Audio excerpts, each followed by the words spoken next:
Welcome, friends, it's the MovieFilm Podcast. MovieFilm Podcast, enjoy the show. Zaki and Brian are talking about movies. MovieFilm Podcast on the radio. Welcome to MovieFilm. This is episode 12, brought to you by Mr. Boy Productions. I am joined, as always, by my good friend Brian Hall. Ahoy, hoy. And Sean Coyle. Oh, wait. We're not joined by Sean Coyle today because he decided that spending time with wife, child, and parents was more important than talking to us about movies. You know what? I think I learned something here today, Zaki. Maybe it's not all about the show. Maybe family... I gotta go. Hello? Hello? Okay, All right, I'm back. so I will be hosting the show solo today. So, Brian, how was your holiday? It was really well. It was good. I went back to Chicago, and I was hoping for some snow, and it snowed, and there was a little dusting, but I didn't get, stuck in the house or anything like that. So, So it's the good amount of snow. yeah. Well, if I lived there, certainly. I was hoping to, make a few snowballs or whatever, but no, it was good. It was good. I got to see my parents and see some friends and catch up and talk to some friends out there who had been listening to the show. Oh, really? They'd been keeping up, and they were like, "Oh yeah, that one time you had Paul on." I was like, "You know that time we had Paul on?" So, very cool. Very cool.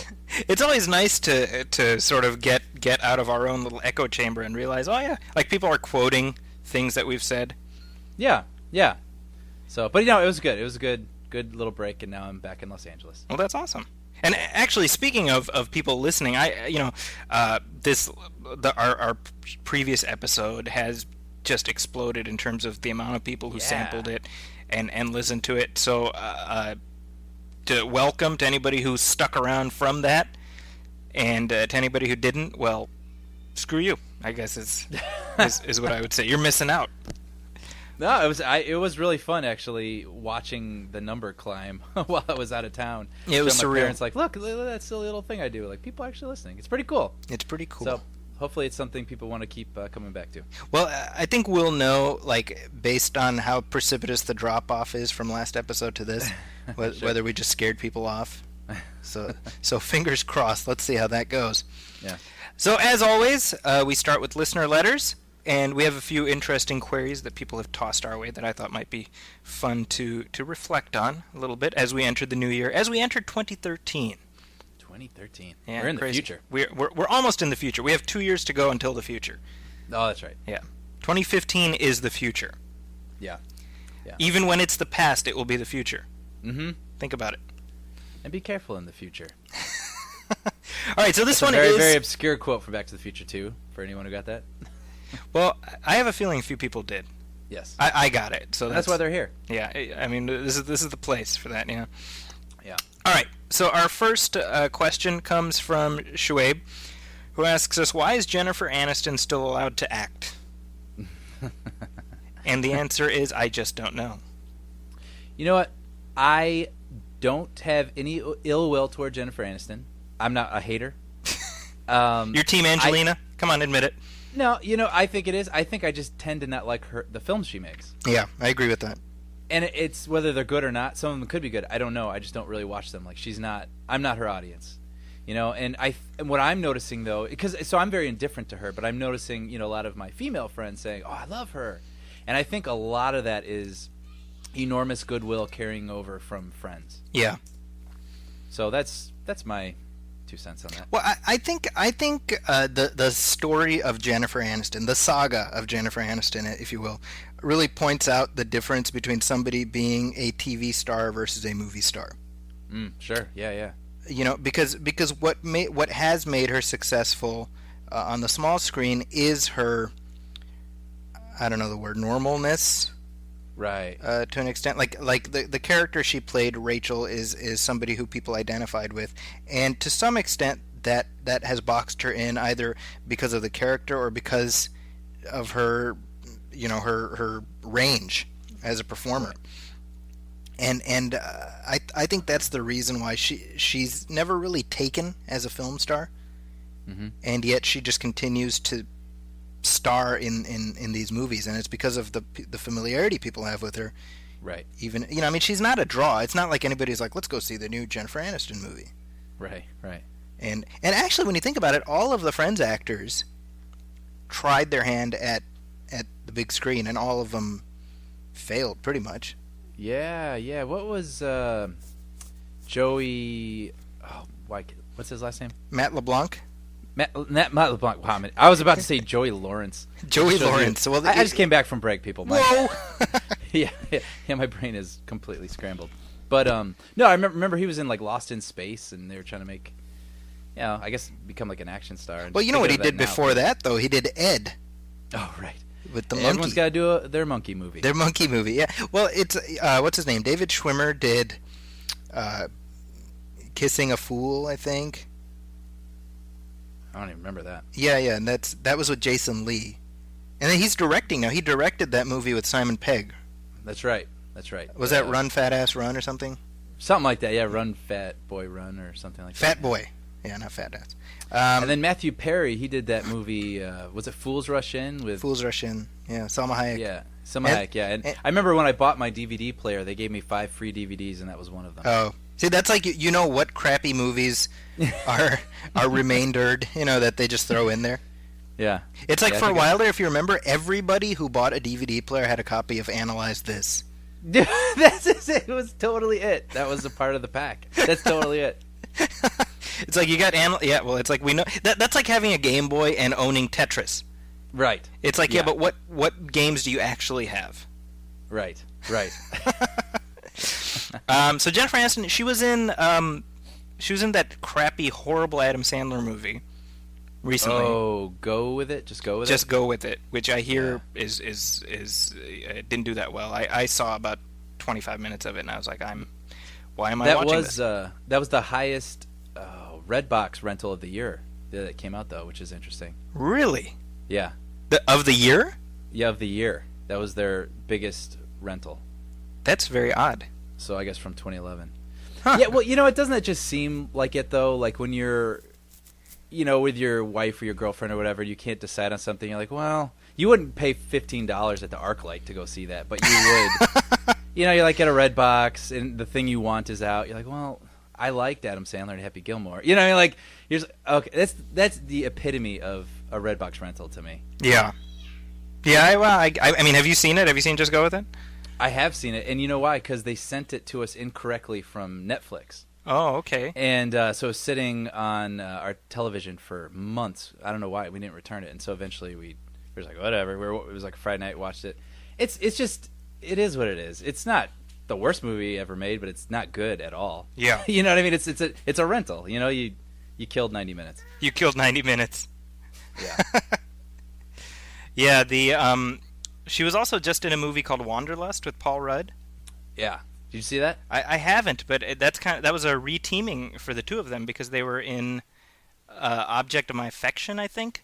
Oh, yeah. Is that right? Yeah, that's where he plays I think he's a gay guy who she's trying to convert, I want to say. Man, that totally rings a bell, but I don't. Yeah. Did you? Oh, so Wanderlust. Yeah, I did see that. Okay, so what did you think of that? It felt like a SNL sketch stretched out to 90 minutes. What is the premise? The premise is they're this New York couple and things aren't going their way, and so they go. I feel like they're gonna go stay at his brother's or something because they lose their place, Paul Rudd's brother. And along the way they get a flat tire and they stop in on this resort that's like a hippie commune.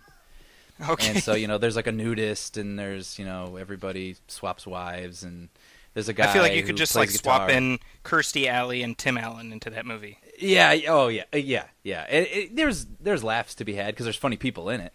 Yeah. But it just didn't hold up for that long. And it didn't do that well either. No, I don't think so. But anyway, so there's the Jennifer Aniston story. Why is she allowed to act? We don't know. Now, Brian, you were kind of there when the Brad Pitt Angelina Jolie saga began. I was working on Mr. and Mrs. Smith. So, are you the one who kind of hooked them up? Yeah, well, I was just like, hey, I just thought you guys should meet. Seems like you guys would really have a lot in common. Of course, I had nothing to do with that. I was 12 layers removed from any of that. But yeah, that was one of those things where yeah, I don't even, I feel weird talking about it. But we sort of knew it was going on somewhat. And then I remember working on the next film I was on. And someone said, hey, Brad Pitt and Jennifer Aniston are getting divorced. And I was like, oh. Like, he was like one of these things you knew. And then it was like... You saw it coming. To the world. Yeah. That's hilarious. Next question we have, and I think this is another very pressing, very interesting one. That it's one that weighs on our thinking. Yeah. Police Academy. You like Police Academy, Brian? Yeah, I don't... I watched them when I was young, and I don't remember them very well. They were always on Fox, like on Saturday. Yeah, they would have the marathons. So I've seen them. I don't remember a lot about them, I'm going to be honest. Except in Police Academy 4, I think it's Assignment Miami Beach, and the captain or someone they don't like, they write the word nerd on his chest in sunblock. And he's out in the sun, and then he's walking around, and everyone's looking at him going, nerd. That's like the main thing I remember from the Police Academy movies. Well, this question is from Samir, and he asks, aside from the original, which Police Academy was the most coherent? What's the most coherent? I would have to go with the first one, right? No, but aside from the original. Oh, aside. Oh, I'm sorry. Before you answer, let us ponder the fact that we have so many Police Academy movies to sort of cull through. Like that's sad. That's like a sad statement. I know. I'm like 1, 2, 3, 4, 5. Wasn't there like one in Russia that came out like years removed from? There are 9 Police Academy movies. What? Yeah. I didn't know that. Yeah. 9. Wow. Because now I'm going to do this from memory. Okay. I'm gonna see if I can remember from memory. And actually, Brian, maybe you can like pull it up on IMDb, see if I'm right. Yeah, that's what I'm doing this from memory. There's the first one. Police Academy 2 is their first assignment. Yeah. The third one is Back in Training. The fourth one is Citizens on Patrol, I think. No, that's the fifth one. I'm having a hard time with this. I apologize. Okay, so Brian is using internet from 1997. Yeah, it's yeah. I'll wait for the dial up the modem sound to subside. I was like, I'll just go on Wikipedia, and it's like actually taking me to the actual Police Academy.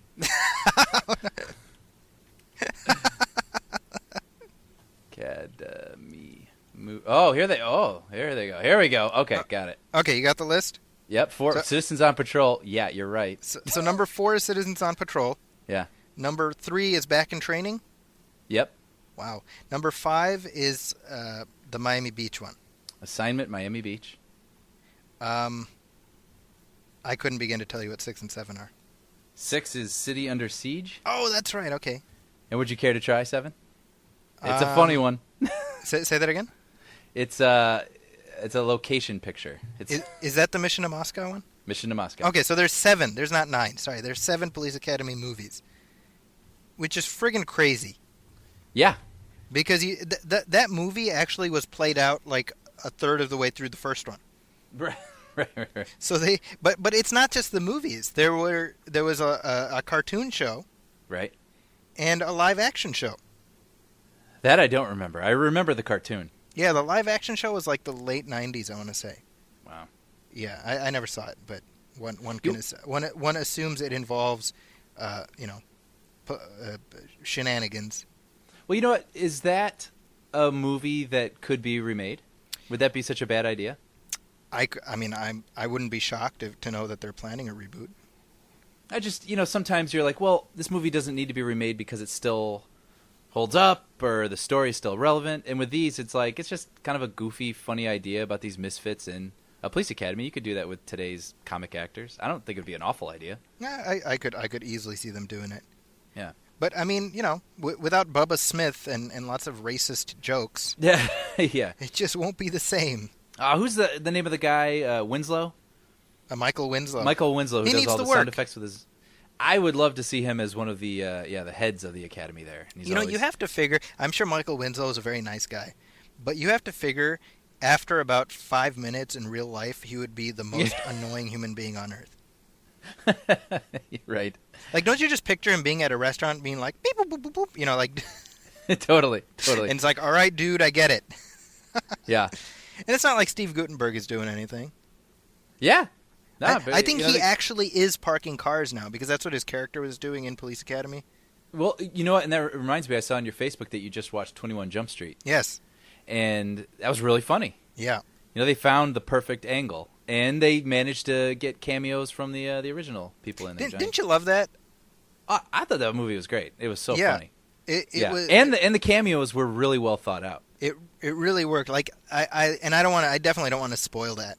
Yeah. But it's a perfect button because it includes the original TV show, Yeah.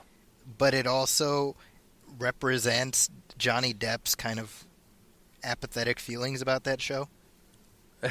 You know, Yeah, because what's that? No, that's it. You know, because he left the show pretty much like ready to be gone.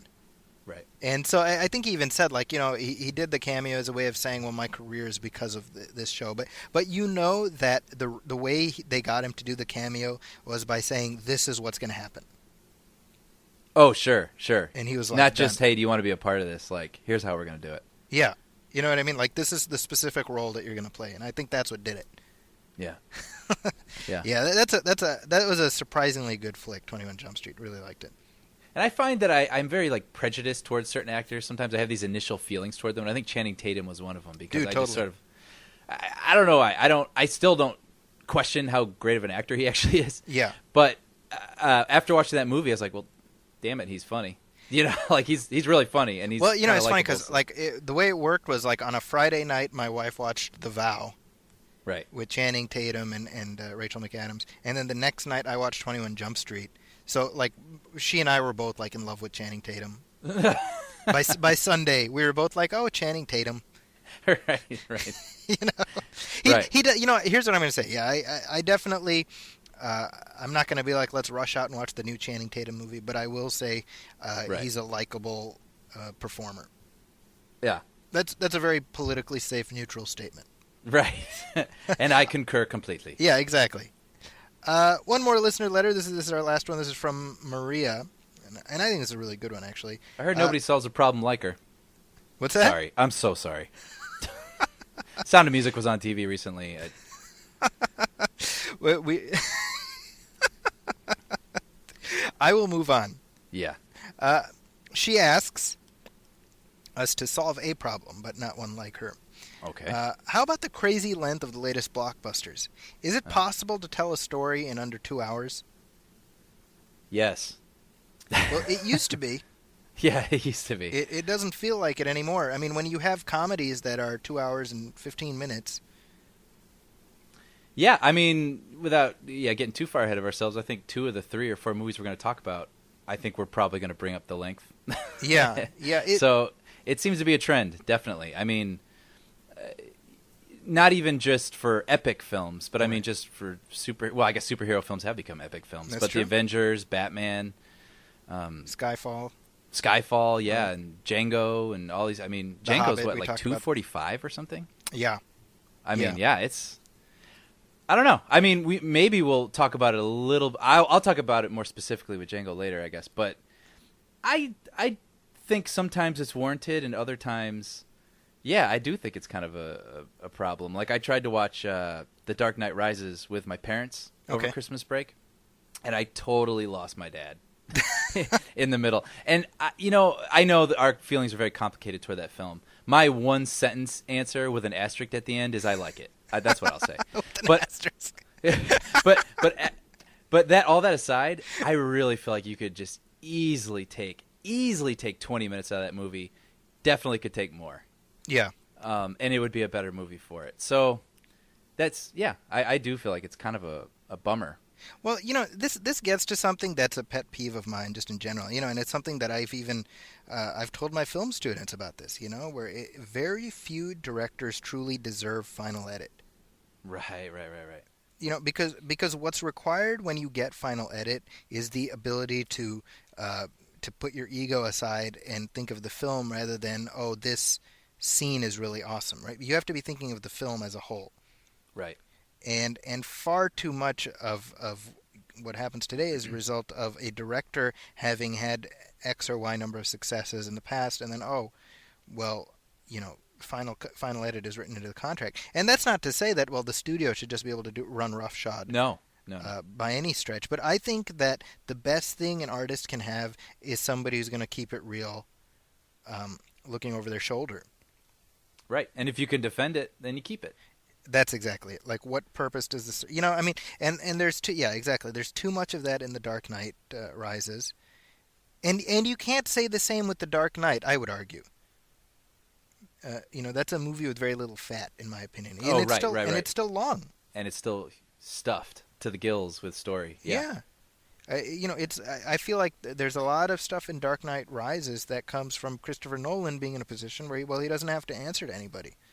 Yeah. Same thing with The Hobbit. Oh yeah, which I'm seeing that tonight. Oh, okay, there you go. So we'll have to spare that conversation I've until heard. next time. Yeah, and by the way, we had originally planned to do our year-end roundup, kind of best of the year, for this episode. And obviously, we'd rather have all three of us here, so we'll save that for next time. But it strikes me like last episode is the first time ever where I was like, this is what we're going to talk about next time. And so, lesson learned. Don't tease the next episode because you just don't know. Well, hey, I want to say one more thing about length. Yes. I remember it's not the first size. time. It's the no. Go ahead. Yeah, the first time I remember being sort of aware of a director's cut was for Terminator 2. Oh yeah. And I remember this was back in VHS days, and you could buy a VHS copy that was the director's cut, and I was like, what is that? And it was, all these extended scenes, and I thought it was really fascinating, and it really, being such a fan of the film, I was happy to see those things, but ultimately, that's not the version of the film I choose to watch. Oh, okay. And so I think it's a cool novelty, and I think that's what's so great with Blu-ray and DVD. You have this technology where those deleted scenes aren't going away. People will get to see them, and they'll get to see, what you were thinking and things that would have contributed to this story. But ultimately, yeah, you do just sort of have to swallow your ego a little bit and just be like, even though those things are great and maybe they looked great, what is going to best service this story? And sometimes it's the shorter version without fantastic scenes. But those fantastic scenes will live on, and people will get to see them. So now you're a big T2 fan. We all know that. Yeah. So I'm curious why it is that you prefer to watch the theatrical cut rather than the director's cut. Well, the things that are added in that is there's like a hallucination that Sarah Connor has about seeing, Michael Biehn. Yeah, right. From the future, and which is kind of cool. It's cool. It is interesting because you notice that she's being slipped drugs. Yeah. In the mental institution, you're like, oh, so that's what happened, and that's why she's reminded of her mission, and that's why she's so adamant against the Terminator still. Like, she believes all it. Yeah. It's a lot of explanation. There's a scene where the T-1000 is, like, searching John's room. That doesn't add anything, but it adds to his creepiness. Right. And there's a lot of the T-1000 sort of breaking down. And at the end, like, his feet melting into things, and he'll grab metal bars, and his hand will stick to it, which are really cool. Right. But in the end, it really does make the film longer, and it's really nice to stay on track, I think. And I think the story stays more compelling when you just stay on track.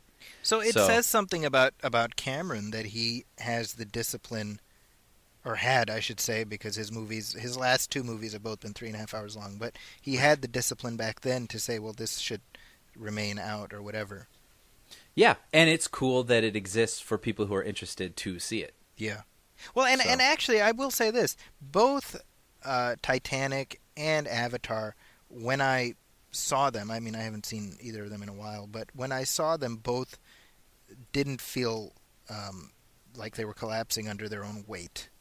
Yeah, I was actually going to say that when you brought up his last two films. Because, Titanic, I feel like as long as it is, I feel like it all flows. Right. I mean, the story propels forward. Yeah. Yeah. Yeah, sorry, a little tangent about Titanic. I did very briefly see the end of the movie just because it's on cable like all the time. Yeah. And it's the end of the movie where she, old Rose, spoiler, is she throws the diamond into the ocean, and then we see her and she's dead basically, right? Or dreaming. Right. But we assume she's dead. And then we kind of go back into her memory, and she's like in the afterlife now, and she's back on the Titanic. You know what I'm talking about? Yeah. There's like all the people that were on the boat, and then there's Jack, there's Leonardo DiCaprio, and off they are like forever and always, right? I'm Right. kind of like, where is like her husband, who she had a family with, Yeah. and children with, and grandchildren with? Like, Yeah. I mean, you picture them at their happiest memory with her. Maybe on a beach somewhere, and they're like, "Where's Rose?" yeah, right. Oh, She's we with weren't that her guy happiest memory. who she slept with the one time after he drew her naked. Yeah. Right. That's the stuff we never talk about, right? Yeah. Oh, that's a sad ending for his movie. That's right. It's like a different ending, yeah. Yeah. That's his personal Titanic, right? Yeah. Yeah, somebody else pointed out to me how, like, if you track the movie, basically every horrible thing that happens in that movie is a result of Kate Winslet's character. Really? Yeah, like the guy who's supposed to be on lookout is like looking at them making out with Oh, each other. that's right. I remember that he is like looking. Yeah. And it's like all because of Kate Winslet, basically. Not Rose, Kate Winslet specifically. Right. That's funny. But yeah, the length of movies is definitely becoming an issue, and yeah, as you said, we'll save some of that discussion for later when we talk about some of the new releases that are out right now. But very briefly, not a whole lot of Hollywood headlines to talk about because it's been Christmas week and things have been a little bit slow actually, surprisingly slow, I would say. Yeah. Not a lot going on, but something that we've been talking about on and off has been the ongoing developments on Star Wars Episode 7, Episode 8. Wait, Episode 7, right? 7. Yeah. Episode 7. Yep. Yeah. 4, 5, 6. Yes. And so we had talked about potential directors, and one director who we had already talked about how he was putting himself out of the running has confirmed that he actually had discussions with the Star Wars people, and he said no dice, Right. and that's J.J. Abrams. Yep. So I'm somebody who says that's fine, and I appreciate the fact that he said he did it out of loyalty to Star Trek. Yeah. Because he Agreed. knows, he's basically got his own Star Wars franchise anyway, because he's sort of turned Star Trek into a Wars-esque thing there. Yeah. Adventure series. Yeah. And actually, speaking of Star Trek, since in the last episode we talked about the announcement trailer, they've since released the full trailer for Star Trek Into Darkness. Yeah. Did we not talk about that? Yeah. I guess not. We only talked about the announcement trailer. Oh, okay. Yeah. That's a great trailer. I saw it. I saw it online, but I saw it on in the theater also. Oh, nice. Over the spring. Yeah, it looks epic. It looks very un-Trek-like, which is obviously rubbing some people the wrong way. A friend of mine said online about how what he doesn't like is how Abrams has made Kirk very unlikable. And I don't see that because I thought the portrayal worked. I thought the way they've characterized him works. But I mean that I don't know. What do you think as somebody who's sort of came in cold? What was your impression of Chris Pine as Captain Kirk? I think it's interesting. I don't mind like the rogue character. Yeah. You know what I mean? And that seems to be like you have like a hot shot plays by his own rules and whatever. But that Han is Solo. interesting that he's what's that? No, he's kind of the Han Solo archetype. Yeah, but I mean, I only know Han Solo, Harrison Ford as Han Solo, and to have this character who's been played by someone else and beloved already, gotcha. I can see where that could rub people, the wrong way. Where he seems like a very different take, from what I understand. But for me, I didn't think of him that way. Like he just seems like kind of a punk who's going to be grow into a hero, Right. So, and I'm okay with that. But like I said, I'm not, in love with the past Kirk. Yeah. For, whatever reasons. Well, it seems to me, and I don't view this as a bad thing necessarily, but it seems like the approach was, what is sort of the popular impression of Captain Kirk? Mm-hmm. You know, and if you were to ask like a lay person who's not a diehard Trekkie, but maybe is familiar with it, like, oh, describe Captain Kirk, they'd be like, oh, he's like a man of action, he's kind of a womanizer, Right. Fly by the seat of your pants type of guy, and so that's kind of what they constructed. Right. But when you actually watch the show and the movies, that isn't as much in the foreground. Like, those elements aren't as foregrounded as sort of one would assume. Right. You know, and that's very interesting to me because the new film sort of shows him skating through the academy, and he's sort of like seems like he's not really putting his all into it, and Right. And yet the way he's described in the show is like, oh, he was a stack of books with legs while he was at the academy. So in other words, like there was that very serious, studious side of him that allowed him to become the rule breaker later. Right. And again, I don't say this as a good thing or a bad thing. It's just kind of an interesting. Like they created the stereotypical Kirk, I guess. Mm-hmm. So I don't know. Interesting, anyway. Yeah. But we're talking about the Star Trek trailer, so that's a good time to segue into other trailers to discuss, such as G.I. Joe Retaliation. Yo, Joe. Let me play some of the audio of that. My fellow world leaders, You're looking at an advanced weapons system capable of destroying each of your countries 14 times over. 15 in the case of North Korea. We have to assume that there's no one we can trust. There is one man. General, Call me Joe. Drive it like you stole it. as your good friend, you need a new catchphrase. I don't know much about where I'm from. Okay, so this movie was supposed to come out in midsummer. It was supposed to come out in June, Yeah. and they pushed it back to March, to late March. Mm-hmm. And so at the time they were like, "Oh, we're doing this to add 3D." I think that was the excuse that they Sure, gave. guys. Yeah, well, let's see now. I Now don't- this I is have what- no idea. This is what I wanted to ask you. What do you think of that? Like that was sort of the official excuse. That's the party line. Mm-hmm. What do you think was the actual reason for this long delay? Well, I mean, sure, that is partially true because it is going to be in 3D now. But Right. I read a lot about it because I was pretty curious when that happened. And I had read that some test screenings didn't go very well. You know, Channing Tatum, presumably it would appear, dies probably in the beginning, but then Right. he became a huge star in the middle of this year. And it's like, oh, we can't have him die. He's got to be in the sequel to this movie. You know what I mean? And so I imagine that's probably what happened. Like, they realized this could be a whole different franchise than what they were just about to finish. And maybe they wisely then were like, well, let's tinker and let's make it what it needs to be right now. So it's from what I've heard, because I heard from a few people who had seen it, and they said, yeah, Duke, Oh, really?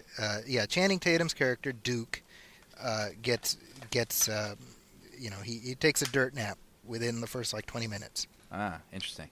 And yeah, what I read was that people didn't like that, but they did like the chemistry that he had with The Rock, Okay. who does not play a G.I. Joe character called The Rock. You're right. It should have been Dwayne Johnson as The Rock. Right. But he plays Roadblock, who's a different character. And the interesting thing about this is that, Brian, I heard the same thing, that the part of the tinkering was to undie Duke. Yeah.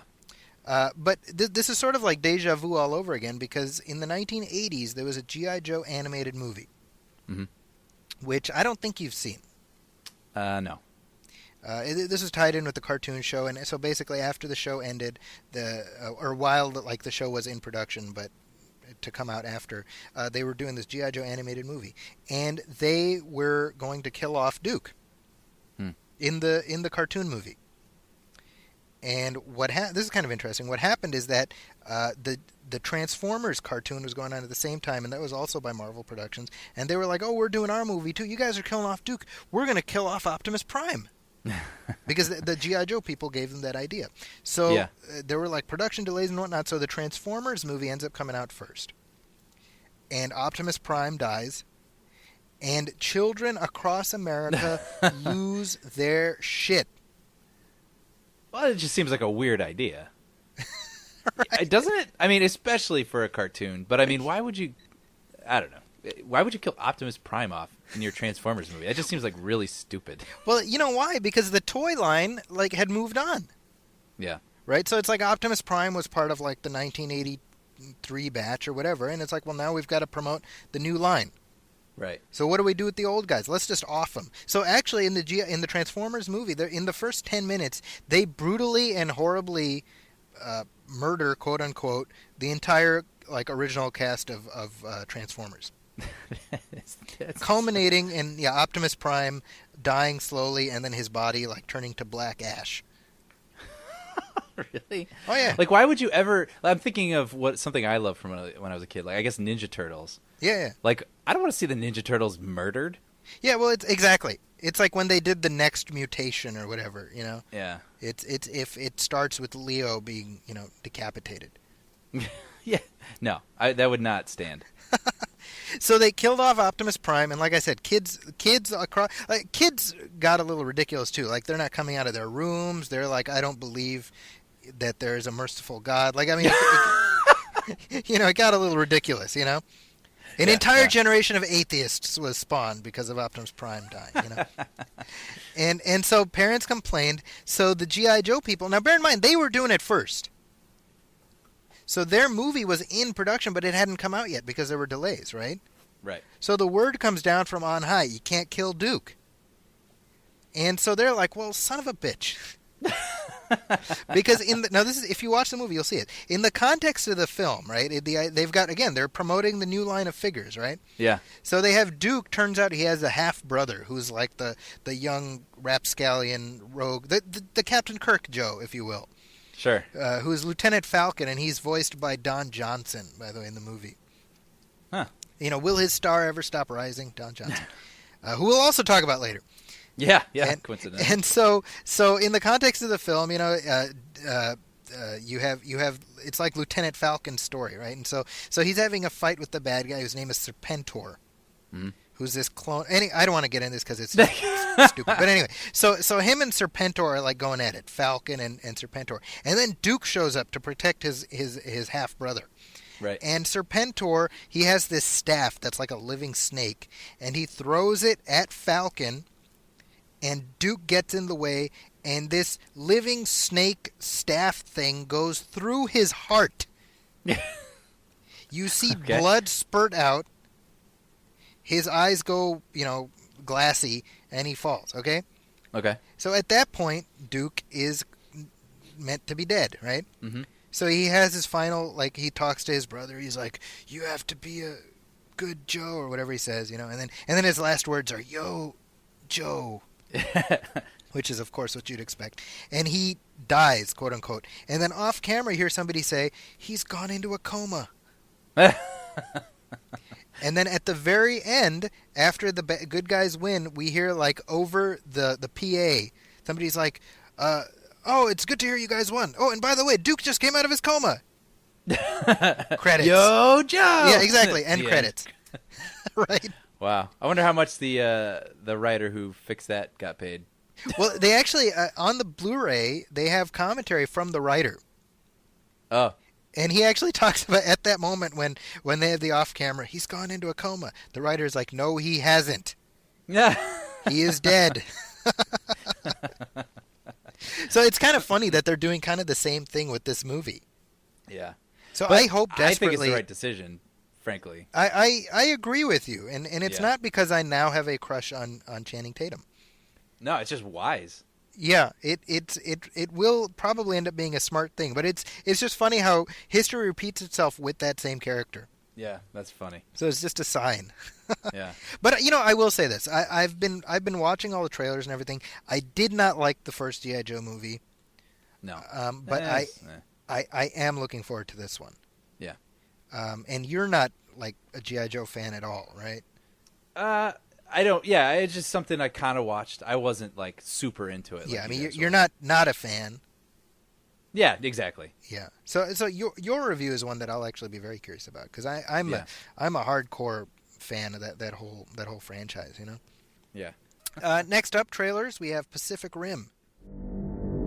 We always thought alien life would come from the stars, but it came from deep beneath the sea, a portal between dimensions in the Pacific Ocean. Something out there had discovered us. They counted on the humans to hide, to give up, to fail. They never considered our ability to stand, to endure, that we would rise to the challenge.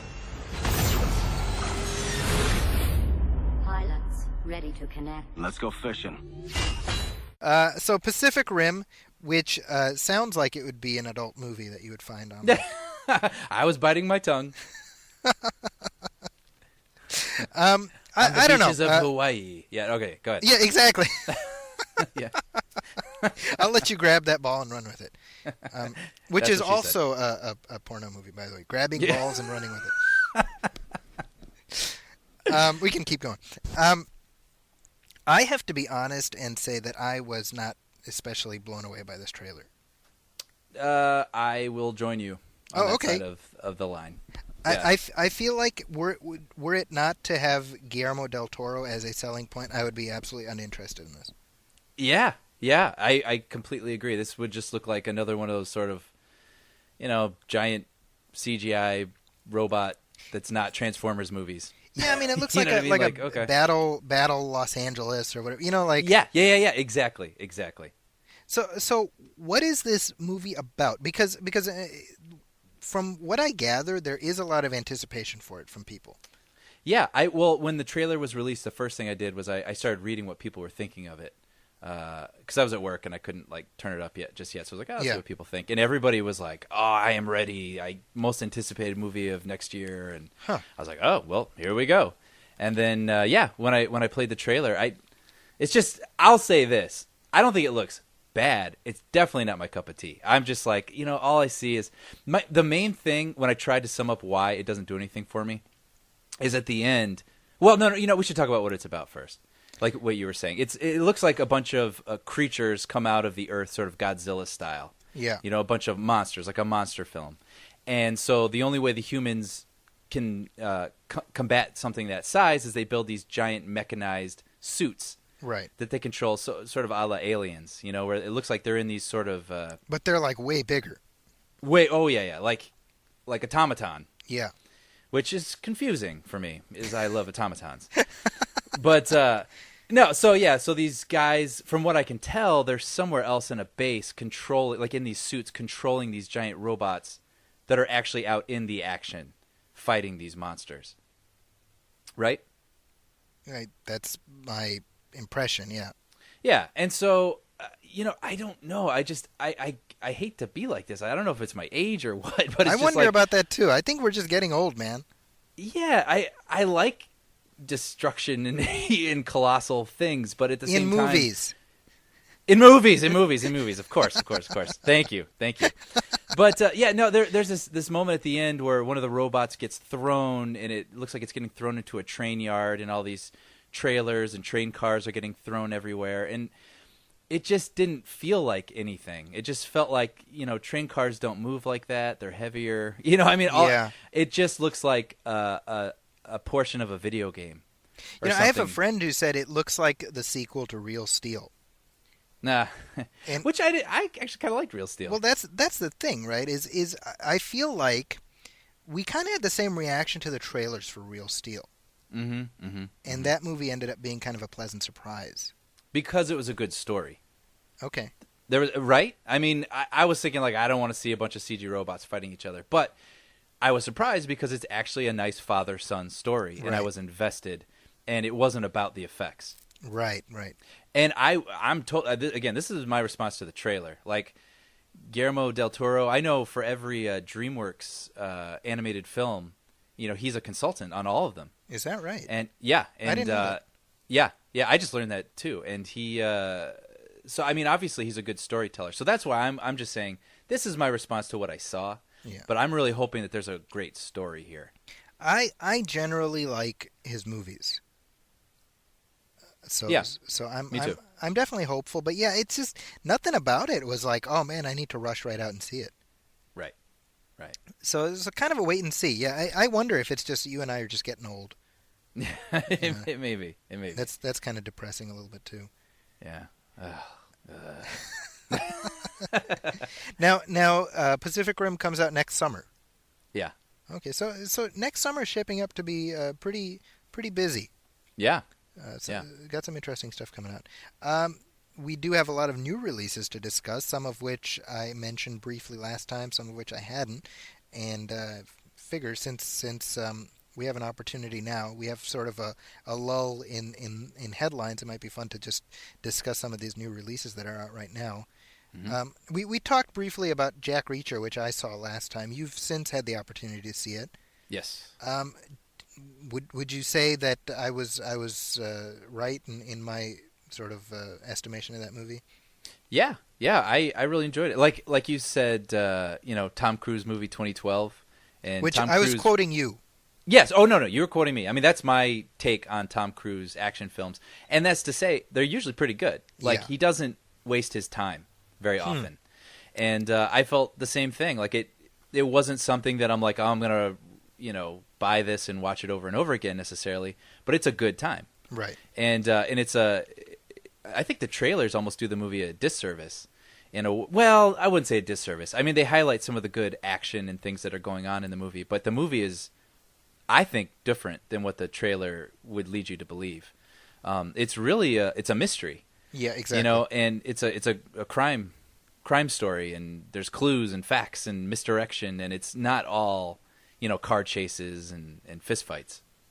Yeah, go ahead. No, you go ahead.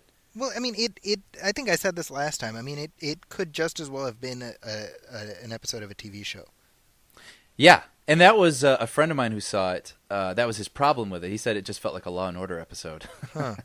and I don't think valid. I mean, I can definitely. I was gonna say it's valid. It's valid. But I was engaged by it, and I liked it. I thought it was fun. I remember asking you, he's supposed to be this imposing, intimidating character, and does Tom Cruise pull that off, being that he is an intimidating, towering person? Right. And you said, I think, the movie tries its best to have him come off that way, and I would agree with that. I think sometimes it works because what he says is so funny, you just can't help but laugh. Right. And then other times it doesn't work so well. But like you said also, I mean, I'm just agreeing with everything you said. Like, they do a good job you should. Yeah. No, they do a good job of showing he really learned some fight choreography here to, pound these guys here and like to do these car like there's this, cool maneuvering in the car, and then the camera pushes in and Tom Cruise actually did that. That's right. I noticed that shot. Yeah.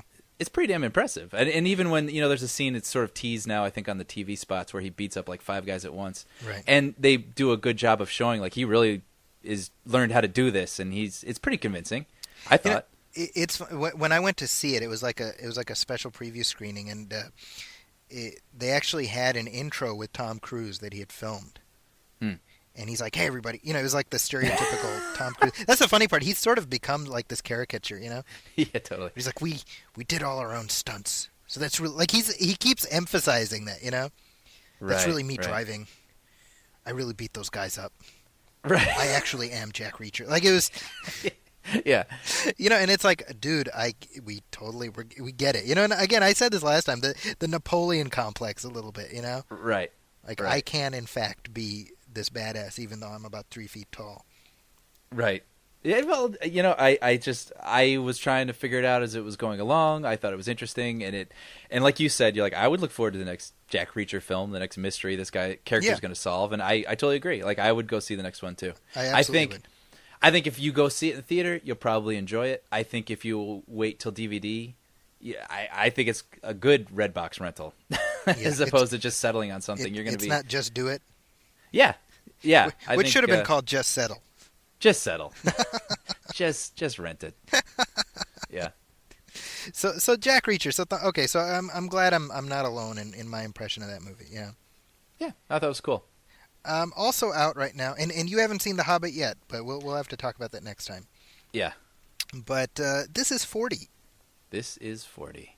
Which, you talk about a deeply polarizing movie. I think this is the textbook definition of that. Yeah. So this is Judd Apatow's new epic length comedy Mm-hmm. Which just to put this in perspective, these are two reactions that I saw via Facebook. Okay. One was Judd Apatow should never be allowed to make a movie again. Trash. Okay. And this is from somebody who's in his early 20s. You know, that was his reaction.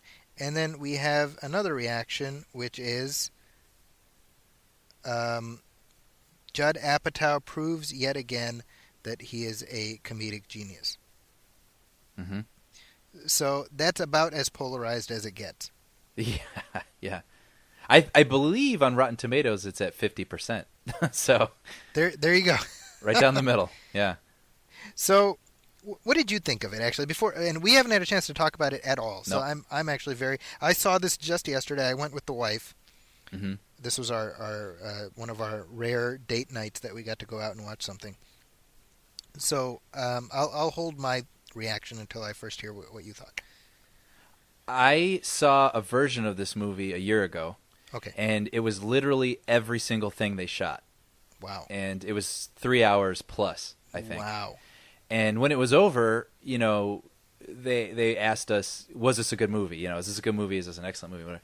And I was like, it's not a movie. Like, it's just a lot of things happening. Like, I don't know. I don't know if it's a good movie or not because I knew they were going to shape it. You know, it wasn't finished yet. And so it was really cool to see it a year later and, you know, the final version. And it's still too long. But at the same time, that's what's sort of interesting about it is the shape of this movie. This movie is meandering. And I think intentionally so. Yeah, I agree. Because that's the plot of this movie is this couple gets along and then they fight. And then they make up and then they fight. And then they make up and then they fight. And that's not a criticism. I mean, that's life. That's what this movie is. This movie is just following the lives of 40-year-olds and the ups and downs they have with each other, with their jobs, with their kids. And I think a lot of it works. Yeah. And I would ultimately give this movie a thumbs up. Mm-hmm. Because I think Judd Apatow is really good at picking up on the nuances of life and heightening them and having you laugh at things that you relate to. But at the same time, I think there were a lot of plot threads in this movie he gave way too much attention to. Right. And there were moments, and we can get a little more specific after, you know, your opinion, but there were moments at the end where we were revisiting plot points where I was like, it's over. Like, we don't need to go back here. You know, Right. like, I think this is a movie that definitely could have lost, you know, 15 minutes at least, maybe 20. Yeah.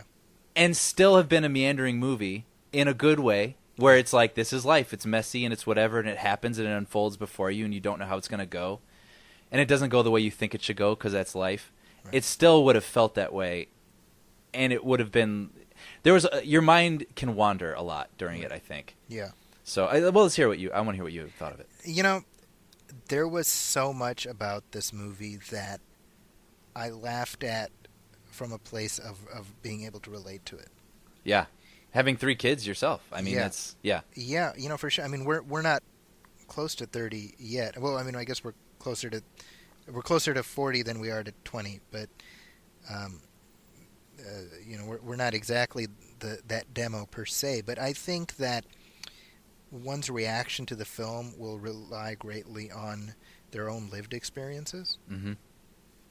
If that makes any sense. Yeah. No. Absolutely.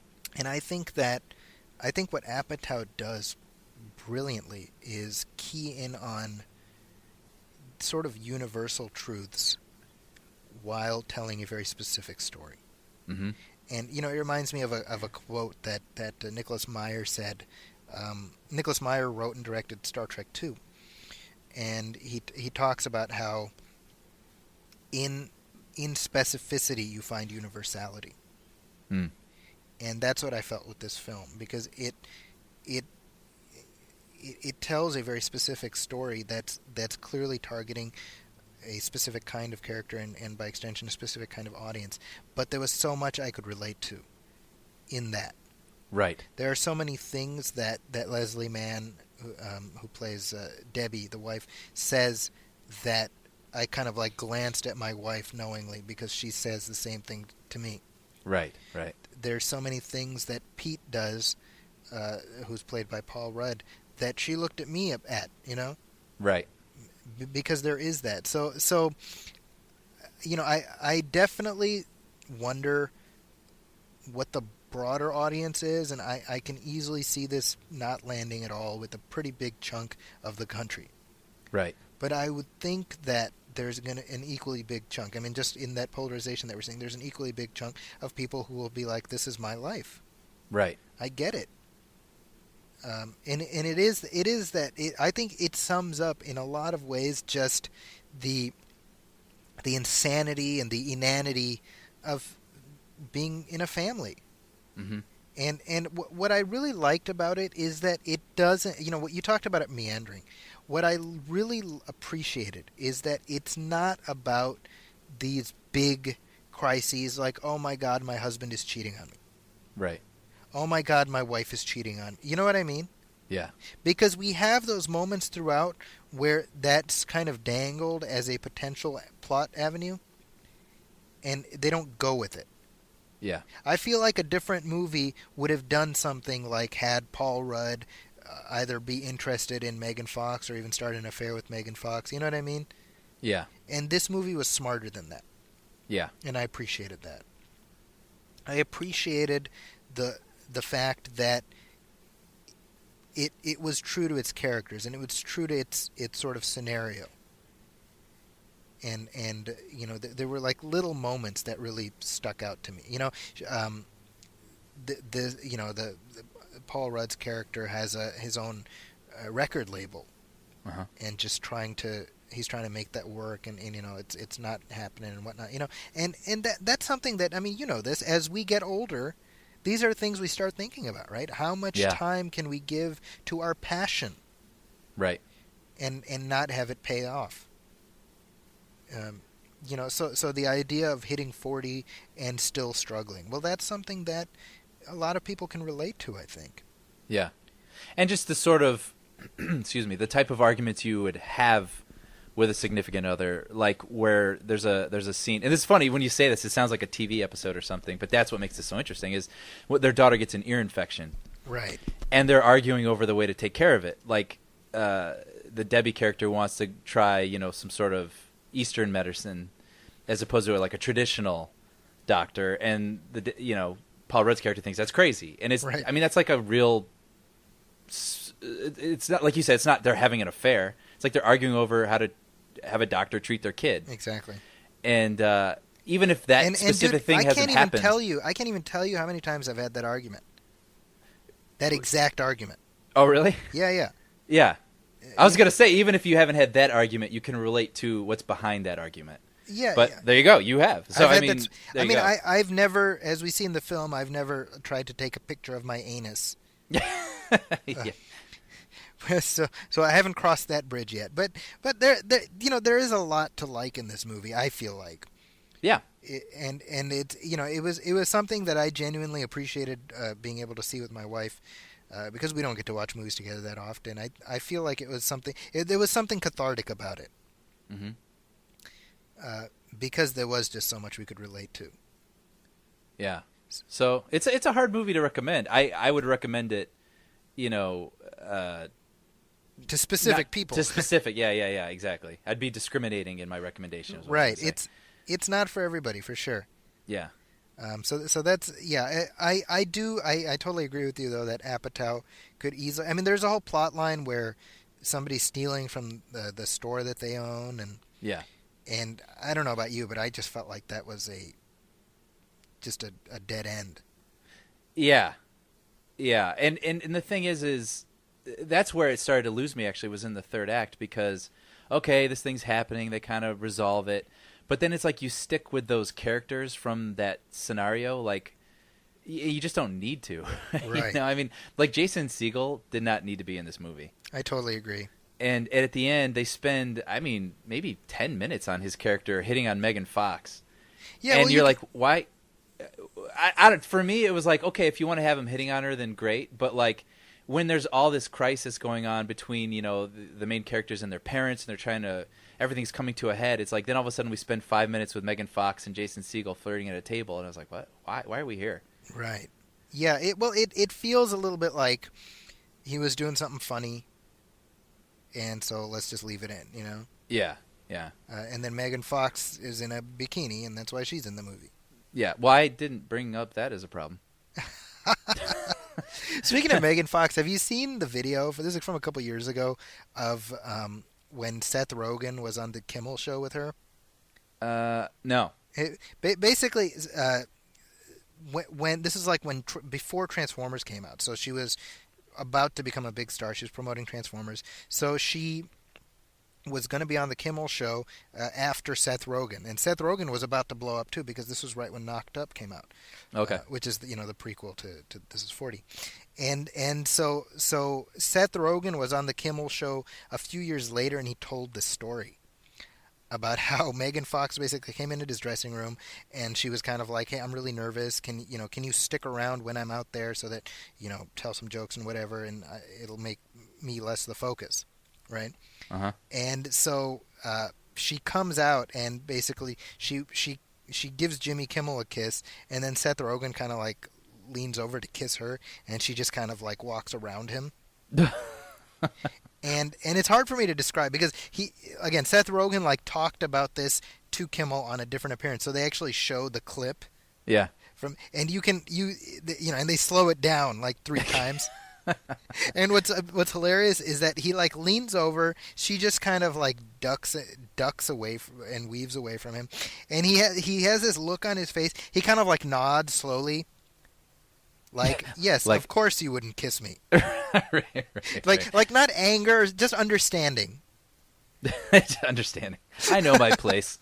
Yeah. So we'll have to post that on our Facebook page so that people can check that out. But yeah, it's very funny. But ever since then, I'm like, I don't like Megan Fox very much. I just don't like her in general, though. She doesn't add. I don't have really feelings toward her. I only really know her, I guess, from Transformers and stuff. Oh, okay. Jennifer's Body was Jennifer's Body and whatnot. But I don't feel like she really added a whole lot to this movie. Yeah, it could have been anybody. It could have been anybody, yeah. It definitely, yeah. And that's just her in general. I mean, she's about 12 minutes into her 15, it feels like. Yeah. Well, there's, again, things that go on too long. Like, there's this scene where Leslie Mann goes out with the Megan Fox character to this club, and that's right. There's a scene where they meet these hockey players, and Megan Fox puts one of the hockey players' fake dentures into her mouth. Yeah, dude. I was like, what is going... Like, that was disgusting. Is it funny? All right, sure, maybe it's funny. Put it on the DVD. But, like, those were the things where I felt like this movie needed to stay on task. I totally agree, yeah. So, kind of it's thumbs up with an asterisk. Yep. Who should coin that? Put on a T-shirt. We should. Thumbs up with an asterisk. So what else do we have? Django Unchained. Django. Okay, so let's talk a little Django here. Let's hear it, yeah. This movie is crazy long. Yes. Because you texted me this morning. You're like, I'm about to go see Django. I'll see you right after in the evening. Essentially, I'm going to go home and shave afterwards, the beard that I grow, while the movie is running. So I haven't had a chance to talk to you about this at all because you literally just watched it like an hour ago. I've just come back from it, yeah. Okay, so give me your fresh take on it. Yeah, I mean, it is like still forming in my head. I really dug it. I thought it was a really cool, fun movie, but I do have some hang-ups with it. And I think some of it would be the characters. Okay. I think Django isn't as formed of a character as he could be. And so as cool as some of the stuff he does is... Well, Brian, before you get into that, maybe just give a little bit I'm sorry, yeah. Well, some of what it's about. Yeah. Yeah, I mean, we start off, and Christoph Waltz comes across these slaves being transported in the night, and he acquires Django and says, "Look, I'm a bounty hunter. I need these guys, and you know who they are. And so I'm gonna take you, and we're gonna go on this mission." And I mean, this is completely broad strokes here, and they do their mission, and then Django's like, "Well, I want to get my wife back because she was taken from me," and so they go on this adventure to go get his wife back. And yeah, I thought Jamie Foxx was really good. I thought a little bit during the movie because I know Will Smith it had been talked about that he was approached to play Django. That's right. And I almost wish you could have taken a little bit from both of them for this Django character, because I felt like there was a little bit of sorrow missing from Django that I thought Will Smith would have brought. He would have brought more sorrow.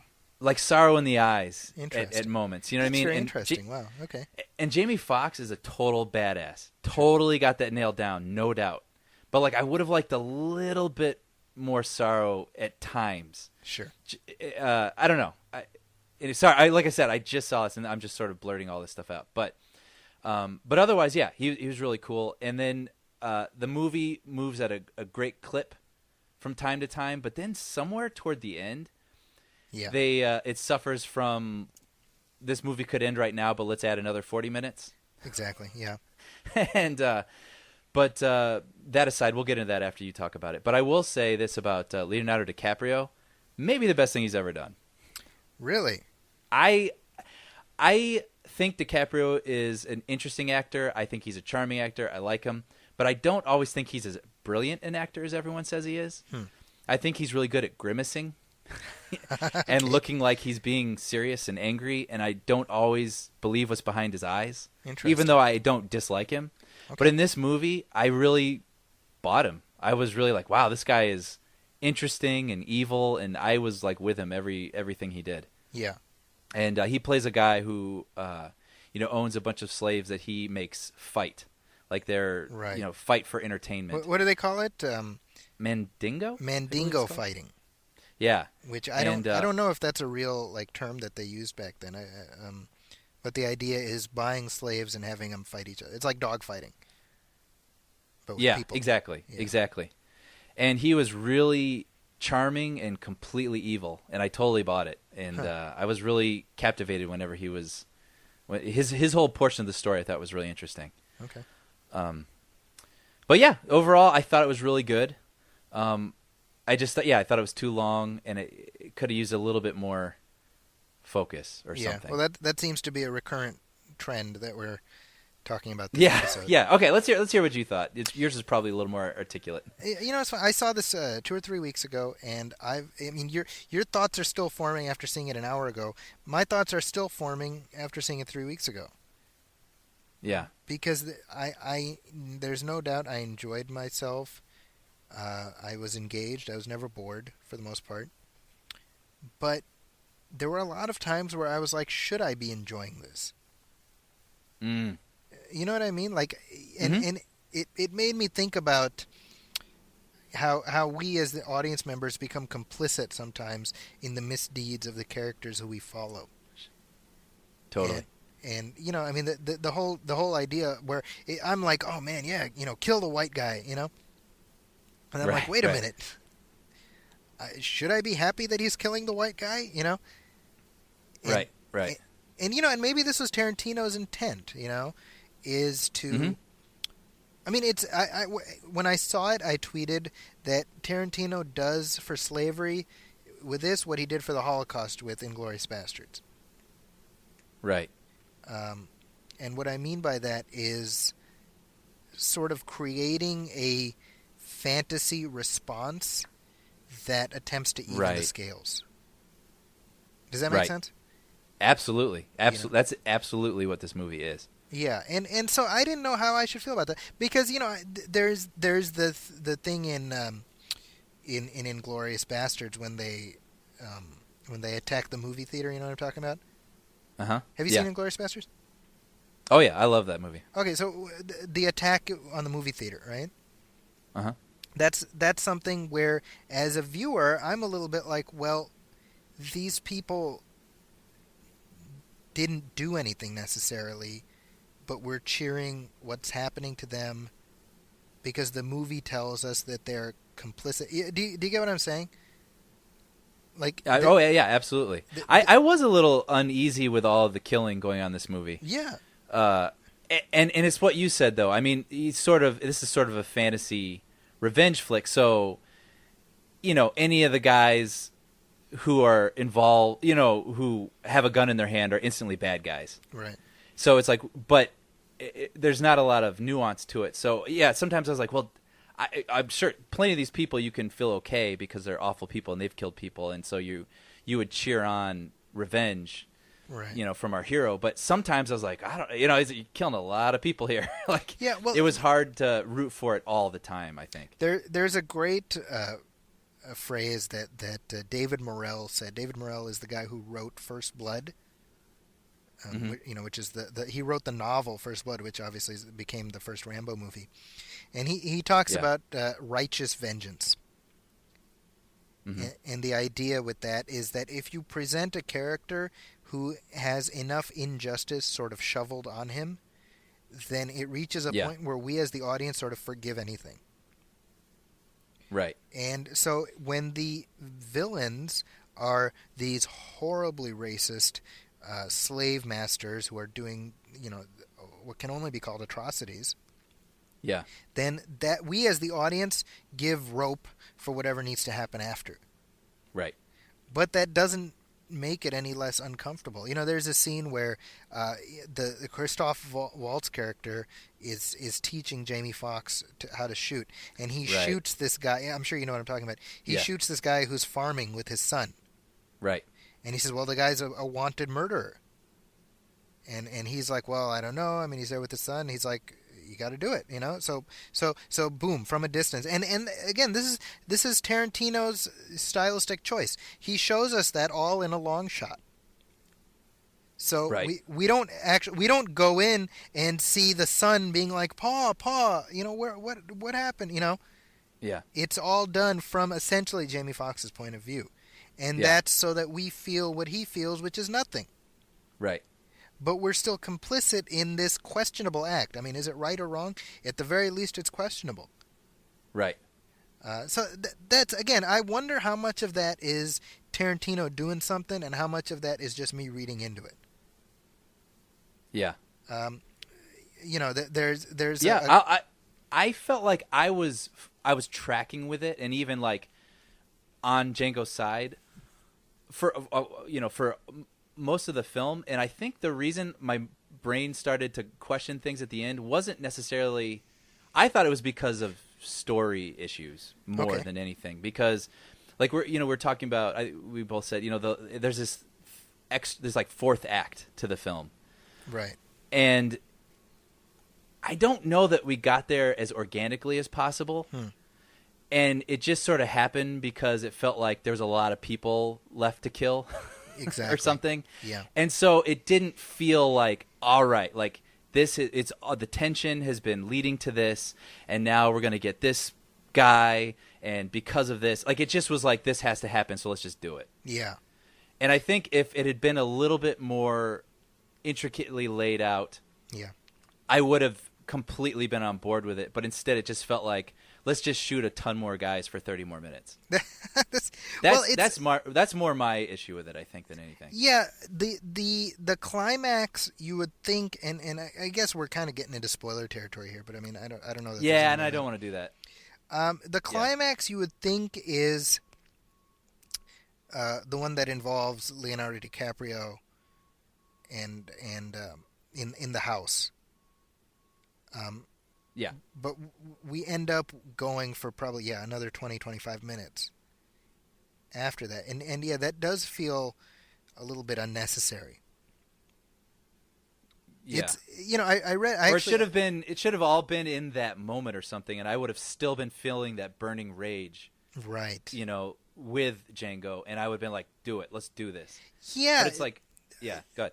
Well, and well, I read first of all, I read a really great commentary piece by Ishmael Reed, who's a playwright, and he tackles a lot of these issues, and he talks about how throughout, this is quoting him, throughout the movie, Tarantino reminds us that the Fox character is unique. Comic book white racists, when reacting to Django, say things like, "I ain't never seen an N-word like you," or "I ain't never seen an N-word on horseback." In case you didn't get the message, it's said twice in the movie that Django is 1 in 10,000 blacks. Right. And the critique here is that per Tarantino, black progress happened because of these few elites like a quote-unquote Django who were able to get help from the right white person rather than just the black the movement. Right. And to be honest, that critique is something that I hadn't really processed, but it really bullseyed some of my issues that I had. And yet, so I'm at a position where I did enjoy the movie, and yet I do have these issues with it. Yeah. Yeah, I would say if someone asked me, "Did you like the movie?" I did. You'd say thumbs up with an asterisk. Yeah. Yeah, it seems to be that's what the title of this episode should be. Yeah, I just felt like I was totally with it till about the last 40 minutes, and I wish it had all been more intricately woven. And I think that would have helped me a lot. Now, let me ask you, I did not like Sam Jackson in this movie. Really? Oh, interesting. And I did. Well, and let me rephrase. I liked him in the role, but I found the character so loathsome. Sure. That it just trickled backwards to the actor, Interesting. And my problem that I had is that the film doesn't get into his character. Yeah. And I wanted to know more about him. You know what? I think I would say that about everybody, to be honest. Okay. I wanted to understand Christoph Waltz a little bit more. Yeah. I wanted to understand Django a little bit more. Yeah. Yeah. I mean, we do get a few flashbacks for Django, but which is a weird thing to say about a 3-hour movie. Yeah. Yeah. I heard some other critics that I like saying, they wish there's a dinner table scene that goes on for a very long time. Yeah. That frankly, I didn't think about it because I really enjoyed the scene a lot. I agree with you. I was like, it had my rapt attention. I totally agree. Yeah. But this person was saying they wish that had been scaled back to give more time to character development. Right. And I like I said, I like that scene, and that's what Tarantino does best. But I would have stayed around longer, frankly, for more character development, and probably not have thought about it. Well, and just to explain to people, the Sam Jackson character, he plays Steven, who is the house servant who essentially runs this plantation. And so he is essentially Leonardo DiCaprio's right-hand man, but he is still a slave. Mm-hmm. And to me, that dichotomy, right, between the people who work in the house versus the people who work out in the fields, well, I mean, that's something that just as a lay person I would have liked to see a little bit more elucidation on. Yeah. That how is it that I think they either Jamie Foxx says it, right? The ones who work in the house are the ones who are hated the most. Right. And so how is it that you have a character like Sam Jackson's in this film who is almost more vile than, the bad guys. Right. Than the other bad guys, the white bad guys.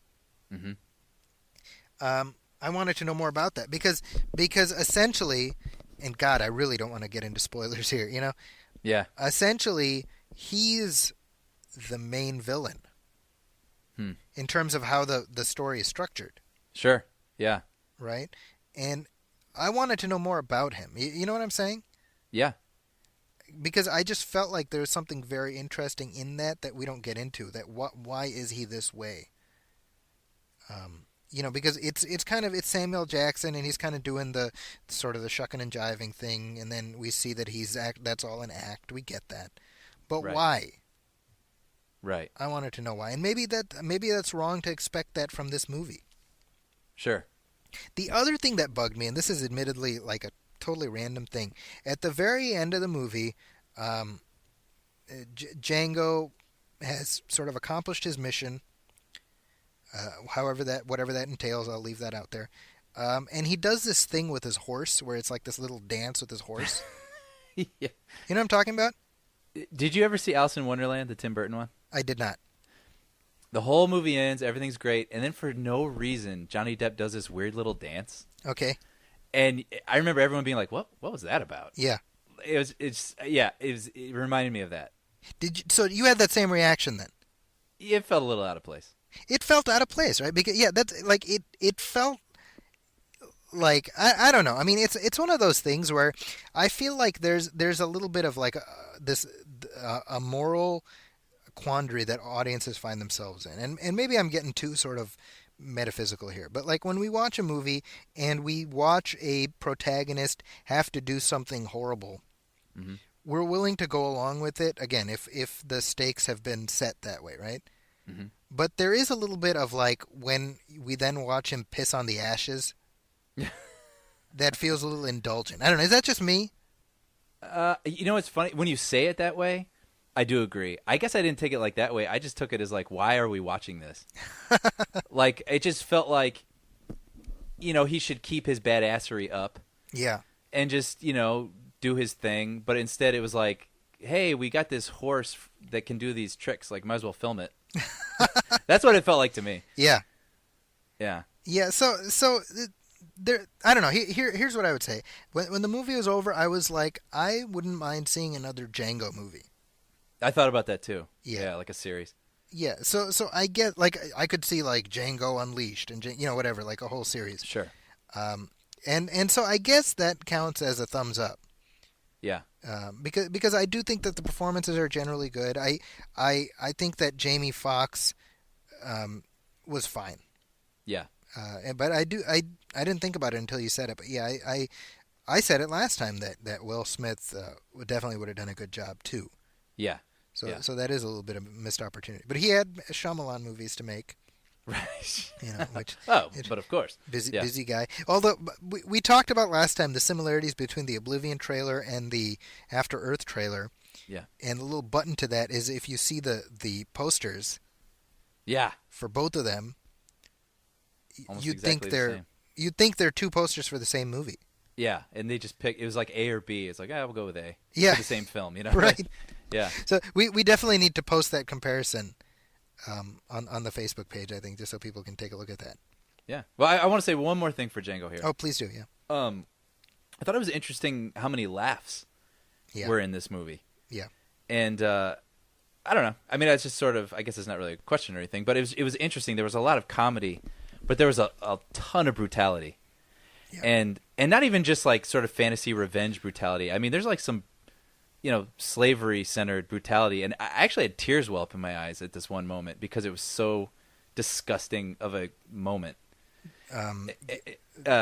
It's like a slave and there's dogs surrounding him. Yeah, okay, I know what you're talking about. And I became overcome. It was so disturbing. Well, and just to piggyback off of that, I do think it says something that this Tarantino fantasy movie gives us more of an insight into the realities of slavery than the movie about Abraham Lincoln.